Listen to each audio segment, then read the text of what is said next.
Spika, kwa yoyote yule ambaye atavunja sheria za nchi yetu. Mheshimiwa Spika, pia kwa sababu ya taharuki hizi ambazo zimekuwa endelea, nitatumia fursa hii pia Mheshimiwa Spika, kwa sababu tumekuwa tukisikia majibizano ya hapa na pale kupitia Wizara ya Mambo ya Ndani ambayo ni custodian wa peace, order and tranquility, kupitia Wizara ya Mambo ya Ndani ambayo tumepewa instrument na dhamana ya kusimamia amani, ulinzi na usalama, na kwa sababu uchochezi wa mambo haya umeonekana zaidi kwenye maeneo ya kisiasa.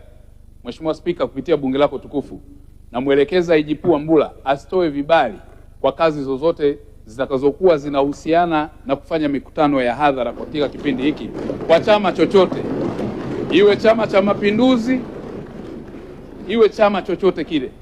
Kwa kipindi hiki ni vizuri turudi katika kuwaruhusu wananchi wajenge uchumi wa nchi yao.